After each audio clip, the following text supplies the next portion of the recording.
Assalamualaikum warahmatullahi wabarakatuh. Alhamdulillah wa syukrulillah wa la hawla wa la quwata illa billahil aliyyil azim. Qala Allah Ta'ala fil kitabil karim, a'udzu billahi minasyaitonir rajim.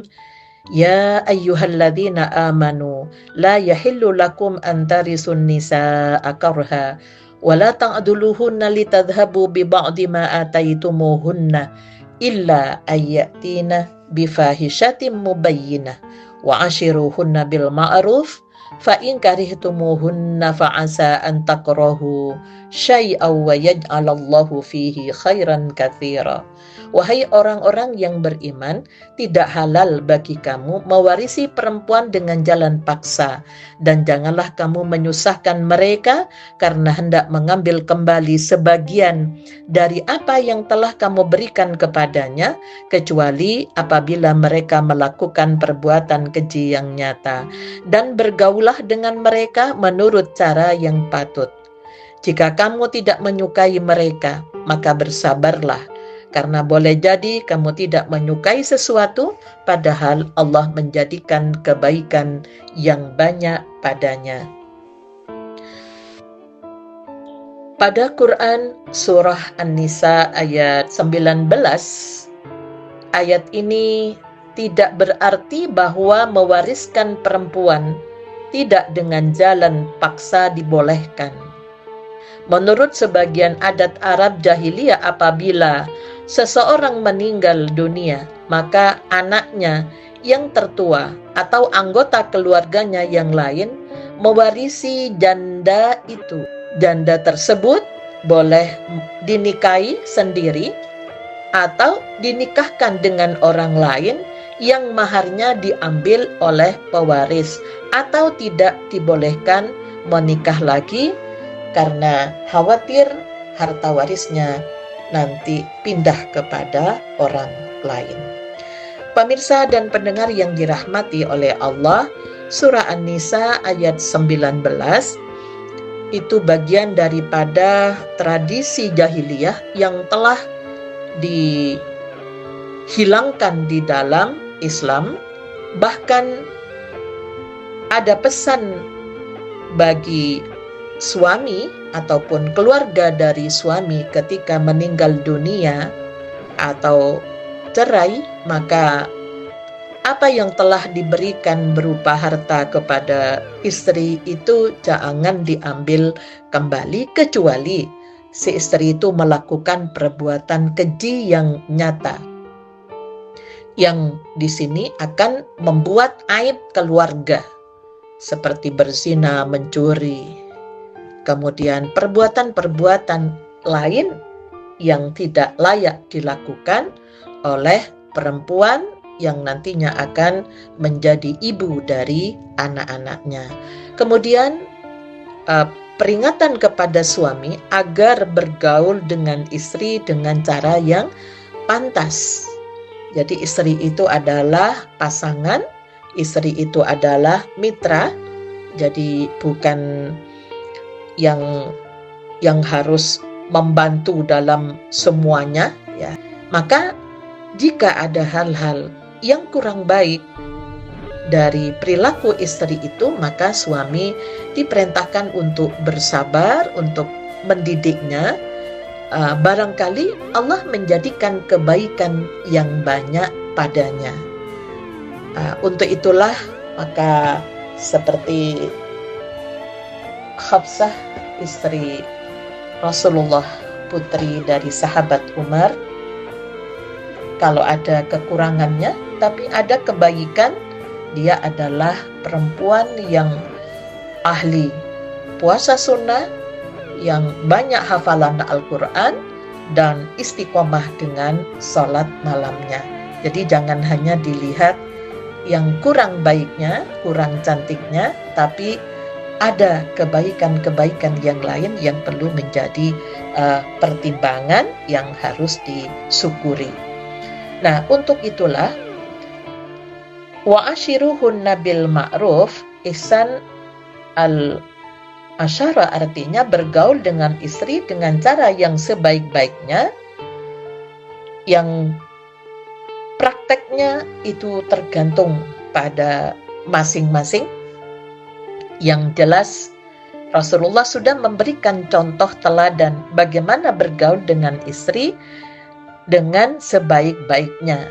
Sehingga sabda beliau dalam hadis yang diriwayatkan oleh Tirmidzi, akmalul mu'minina imanan ahsanuhum khuluqan wa khiyarukum khiyarukum linisaihim. Orang-orang mukmin yang paling sempurna imannya ialah orang yang paling baik akhlaknya. Dan yang paling baik di antara mereka ialah yang paling baik terhadap istrinya. Kemudian kewajiban-kewajiban lain selain menguatkan keimanan, memberikan nafkah, memberikan pengayoman, maka tugas suami adalah membimbing dan mendidik keagamaan istri. Karena seorang suami bertanggung jawab di hadapan Allah terhadap istrinya, karena suami adalah pemimpinnya. Jadi setiap pemimpin diminta pertanggungjawaban. Dia harus mengerjakan hal-hal yang harus diketahui oleh perempuan tentang masalah agamanya, masalah syariatnya seperti masalah toharah, wudhu, haid, nifas, tentang sholat, tentang puasa. Bagaimana bimbingan yang belum bisa baca Al-Quran diajari. Nah, untuk itulah maka kewajiban perempuan terhadap suami, anak-anak, orang tua, tetangga, dan karib kerabatnya ini juga harus diajarkan. Apabila seorang suami tidak sanggup mengajarkan si istri, maka hendaknya memberikan izin kepada istrinya untuk belajar di luar atau mendatangkan guru ke rumah, ya minimal buku-buku bacaan, biaya itu ditanggung oleh suami. Sehingga harapannya nanti istri tahu tentang bagaimana tata cara pergaulan, tugas-tugas sebagai istri maupun sebagai ibu. Kemudian sebaliknya, apa hal yang harus dilakukan oleh seorang istri kepada suami, yaitu sebagaimana yang sudah sering disampaikan oleh Rasulullah, yaitu patuh kepada suami. Kata Aisyah dalam hadis yang diriwayatkan oleh Tirmidzi, "Lau kunta amiran ahadan ayyasjuda li ahadin la amartul mar'ata antasjuda li zawjiha." Kalau aku boleh memerintahkan seseorang sujud kepada seorang manusia, tentu akan aku perintahkan seorang istri untuk sujud pada suaminya. Nah, untuk itulah maka sebagai suami yang di situ Aisyah bertanya kepada Rasul tentang orang yang paling berhak dipatuhi oleh seorang istri, Rasulullah menjawab adalah suaminya. Namun bagaimana juga suami harus membekali diri agar supaya istrinya itu menjadi taat, tunduk, patuh ketika suami memang layak untuk dipatuhi karena ketaatannya, karena kesolihannya. Kemudian ada ihsan al-asyarah. Istri terhadap suaminya itu harus berhubungan yang bagus dalam bentuk menerima pemberian suami lahir dan batin dengan rasa puas dan terima kasih. Jadi jangan sampai minta tambahan di luar kemampuan suami. Tidak boleh menuntut, ya, dan juga dalam hal-hal yang lain hendaknya memberikan perhatian pada suami sampai persoalan-persoalan yang kecil, misalnya kalau suami pergi kerja, antarlah sampai di pintu, titipkan kepada Allah seraya iringi dengan doa a'udzu bikalimatillahi tammati min syarri ma khalaq. Kemudian Rabbana hab lana min azwajina wa dzurriyyatina qurrata a'yun waj'alna lil muttaqina imama. Jadi kalau sudah ketakwaan menjadi memimpin dirinya, maka dimanapun suami kita akan menjadi suami yang indah dipandang di mata Allah karena akhlaknya dan mampu menjaga dirinya. Nah, kemudian berkaitan dengan tugas-tugas yang harus dilakukan oleh seorang istri kepada suaminya, ya ini memang banyak persoalan-persoalan rumah. Mungkin secara teks memang tidak ada perintah di mana istri harus memasak, namun ada di situ pesan dari Rasulullah, wa idza amartaha atau atkah. Kalau diperintah, misalnya suami meminta agar supaya dimasakkan, kemudian disiapkan makanannya, pakaiannya, dibuatkan minum, maka di sini perlu memperhatikan apa yang memang menjadi harapan dari suami yang kadang-kadang suami itu lebih suka dari dilayani istri daripada harus makan di luar secara terus menerus itu ya. Nah, sesekali boleh kaitannya dengan keluarga. Nah, untuk itulah maka pemirsa dan pendengar yang dirahmati oleh Allah, hubungan antara suami istri bergaul dengan cara yang baik ini perlu dimulai dari suami sebagai qawwamuna 'alan nisa, karena di dalam surat Al-Baqarah yang terkait dengan nafkah di situ ayat 233, wa 'alal mauludi lahu rizquhunna wa kiswatuhunna bil ma'ruf la tukallafu nafsun illa wus'aha.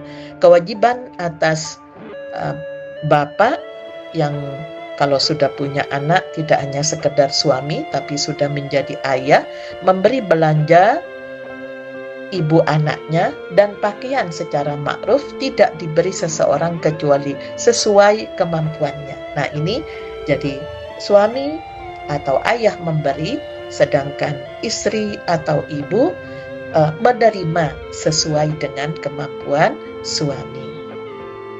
Kemudian dalam surat At-Talaq ini menjadi kewajiban suami, askinuhunna min haitsu sakantum min wujdikum wala tudarruhunna litudayyiqu alaihinna. Tempatkanlah mereka di mana kamu tinggal menurut kesanggupanmu dan janganlah kamu memberi kesulitan kepada mereka sehingga kamu bisa menyusahkan.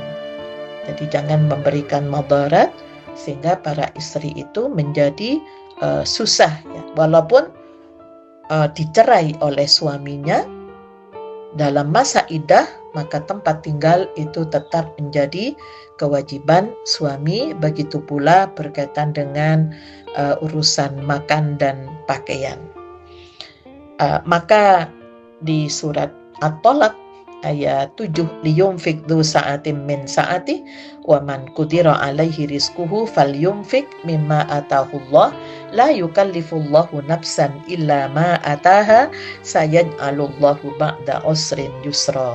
Hendaklah orang yang mampu memberikan nafkah menurut kemampuannya. Barang siapa yang sedikit rizkinya, hendaklah memberi nafkah menurut rizki yang diberikan Allah itu. Allah tidak membebani diri seseorang kecuali menurut yang diberikan Allah kepadanya. Nanti Allah akan mengadakan kemudahan sesudah kesulitan. Nah, untuk itulah maka seorang suami ketika Allah memberikan rizki yang sempit, yaitu yang harus disampaikan kepada istrinya dengan doa semoga Allah memberkahi. Tapi ketika diberi oleh Allah lebih, maka istilahnya jangan sampai medit kepada istri sehingga istrinya menjadi susah. Nah, maka di sini seorang istri harus menerima rizki yang diberikan Allah kepada suaminya. Kalau ada yang kurang, maka berharaplah keberkahan kepada Allah Subhanahu wa Ta'ala.